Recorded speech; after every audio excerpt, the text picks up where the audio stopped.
It is not the critic who counts. Not the man who points out how the strong man stumbles, or where the doer of deeds could have done them better. The credit belongs to the man who is actually in the arena, whose face is marred by dust and sweat and blood. A calm is not desirable in any situation in life. Credit belongs to the man who strives valiantly. If you would hit the mark, you must aim a little above. Credit the man who dares greatly,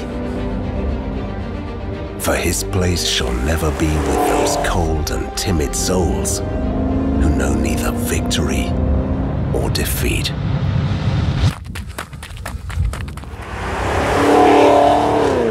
Cadillac CTS-V.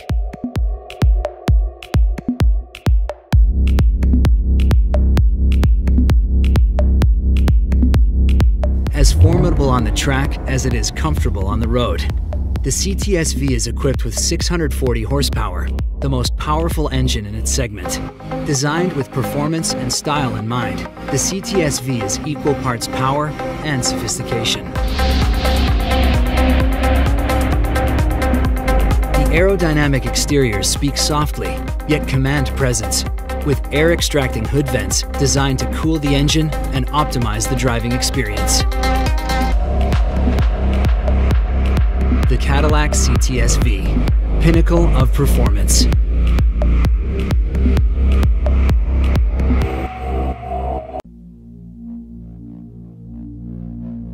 When we started out to build a Demon, we didn't start out to compete with anyone else in the industry. We started out working from our background and being the best version of what we could be, because we are completely different. We are not trying to be a sports car. We are not trying to be a pony car. We're trying to be a street strip muscle car, and there's no one else in that space. We decided very early on in the project that the key to success on this car was going to be the last tenth. And I don't mean the 1/10 of a second in the quarter mile. I mean that last 1/10 of effort that was going to push you beyond an interesting stat into a stat that had never been done before. I mean, you start at the top of the list. Drag radials. No one's ever put drag radials on a car. They've been available in the marketplace, but they've never been put on a production car. That's a first that we're very proud of. Transmission. No one has ever put a trans brake in a production car. No one has used the air conditioning system to cool the intercoolers. The Demon engine is all new. It's not a tuned up version of our Hellcat engine. The only part that carries over is the cylinder head. We deck honed the block, which is something you see on high-end race car engines. New crankshaft, new connecting rods, new pistons, new camshaft, all new valve train, and a new larger 2.7 liter supercharger. So all of those things that make it a dedicated drag car, all of those things that make it awesome on the strip, you can completely modify. You can make this car as comfortable or as crazy as you want it to be. The two most common questions I get on Demon: number one, why'd you build a car like this? And the second question after that, how much horsepower does it have? And I always tell everybody, I'll tell you the horsepower, it's amazing, but I want to explain to you the full performance package and everything that horsepower enables. I'm going to walk you through a virtual run of what it's like to drive a Demon. You strap yourself into a 4-point harness, take your red key, fire up the most powerful V8 production engine ever put in a car. Put your car into drag mode. Once you go into drag mode, your suspension is already pre-calibrated for maximum lift off the starting line. Activate your line lock. Start spinning your drag radials. Get them hot and sticky, over 200 degrees. You literally have dripping rubber off of your tires. You creep to the starting line. Adrenaline is flowing. You're pre-stage. You're 7 inches away from launching this car. Trans brake, check. Torque reserve, check. Yellow, yellow, yellow, green, launch. You leave the starting line at 1.8 Gs, harder than any car has ever accelerated off the starting line. That force puts a ton of weight on the rear end of this car, forcing the front end up in the air. It pulls a wheelie. First gear, second gear, 0 to 30 in 1 second. Third gear, you're now at 60 miles an hour in 2.3 seconds. Fourth gear, 5.1 seconds, you're doing 100 miles an hour. Now things are starting to settle in. You're really getting into this time warp and things are happening so fast. You're getting close to the end of the track. You're now doing 140 miles an hour as you cross the finish line in 9.65 seconds. You have just driven this production car faster than any production car has ever finished the quarter mile. So fast, in fact, that after the NHRA certified that time, they banned it from competition. And it took 840 horsepower and 770 pound-feet of torque to do that. Being banned from the NHRA with this car at first sounds like a negative, but reality is it's really huge street credibility for this car. Even the National Hot Rod Association says you've pushed too far. You've done too much. You've broken a record that's not supposed to be broken in a production car. To me, that letter's a badge of honor.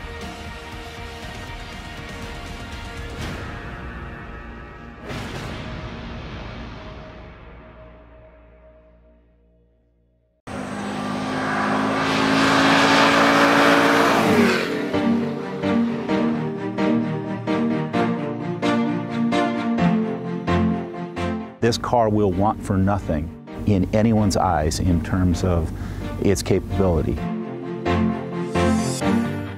We have a brand new powertrain, brand new concept, lightweight, nimble, fast, responsive. It will be a Mustang. Mustang has a heritage. Mustang is fundamentally American, and Carroll Shelby was a big part of that. I think Carroll would have been extremely excited about what's going on here. He saw little bits of it before he passed. He knew where we were headed with this, and he has been a part of the planning. This is closer, I think, to what Carroll Shelby originally did with the Mustang than anything we've done in recent years. This car will be a strong legacy. This new car will in fact be just beyond anything anyone can ever imagine. It's going to be legendary.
The 67 was a bad boy super snake. Look how far we've come in 50 years with refinement, with OE quality, with a car you can drive every day and still dominates at the track.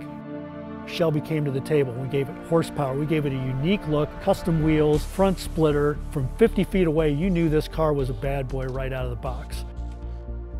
So much of what was developed in this vehicle was done specifically for this car. In the past, we've had a couple pieces we've been able to reuse, much like the tradition of Ford. But on this vehicle, everything was designed from the ground up, and every component that you see on it has not been featured on a vehicle before. All the process we do now mimics some of the processes that Ford goes through when they develop their own vehicle. Straight from the computer modeling, to the rapid prototyping, to the first article, to our testing, and then to actual final component on the vehicle that we approve. We're able to take the base Mustang and address all the components dynamically on the vehicle, starting with the aesthetics that are both functional and eye-appealing. So the hood itself is actually a method in which to extract heat from the vehicle, and we also have a front splitter, side rocker splitters, and an improved valance that's more stable at high speeds. The performance aspects we've put in the car is a new supercharger. We've done upgraded brakes, upgraded suspension, exhaust system, and all the aesthetics on the body. Following the racing technology that's out there right now with the brake systems, what we wanted to do is we wanted to integrate a full floating front rotor for our brake systems. So we did that on the new 17. We worked together with a lot of our partners this year and we come up with a lot better cooling system, intercooling systems, radiator systems, expansion tanks that really help the performance of the car all the way around. Being the designer, I try to keep the DNA of the company in every single car that I do. I've worked with Carroll for 15 years. He's been right next to me, so I know exactly how the man thought. I knew exactly what he wanted. Everything that we do in this company is for Carroll. It really is. Any kind of design that we do, we got to know that that's a Shelby. That's very important to us. That's very important to everybody here on this company. It's something that I want to put into every car.